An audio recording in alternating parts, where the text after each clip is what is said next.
Hello, તમે જોઈ શકો છો કે હવે છેલ્લી ઘડી એક હીરોની માફક મોદીની એન્ટ્રી થઈ ગઈ છે. મુખ્ય પ્રધાન નરેન્દ્ર મોદીની ગાડી યશવંતરાવ ચૌહાણ જે હોલ છે જ્યાં રાષ્ટ્રીય કાર્યકારિણી મળી રહી છે એની અંદર દાખલ થઈ ગઈ છે.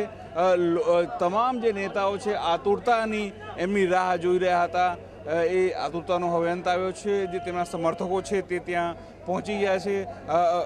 સૌથી મોટી વાત એ છે કે મોદી લોકોનો હાલ અભિવાદન ઝીલી રહ્યા છે. જે તમામ જે નેતાઓ છે એમને મળવા માટે પડમપડી કરી રહ્યા છે. મોદીના ચહેરા ઉપર એક તમે જોઈ શકો સંતોષ દેખાઈ રહ્યો છે.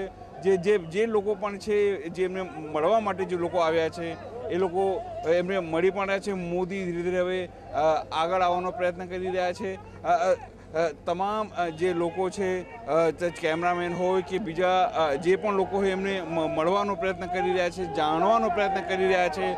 સવારથી જે અટકળો હતી કે મોદી આવશે કે નહીં આવે અથવા જે પણ જે અટકળોનો હવે અંત આવ્યો છે, છેલ્લે મોદી અહીંયા આવી ગયા છે. એટલે કુલ મળીને એટલું જરૂર કહી શકાય કે જે એક આતુરતાનું જે હવે અંત આવ્યો છે. સંભાવના જરૂર છે કે તેમને જે ખુશ કરવાનો પ્રયત્ન જે પાર્ટીએ કર્યો છે એ સફળ રહ્યો છે.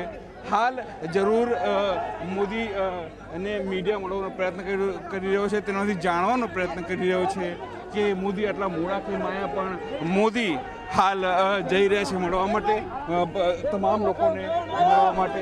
હાલ જે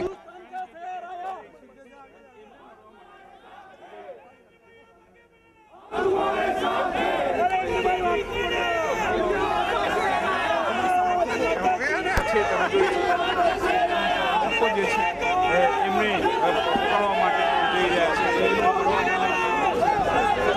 જોઈ શકો છો કે જે કેમેરામેન છે કે બીજા જે લોકો છે એ હાલ જે મુખ્યમંત્રી મોદી તમામનું અભિવાદન ઝીલી રહ્યા છે, તમામ મીડિયાને મળી રહ્યા છે.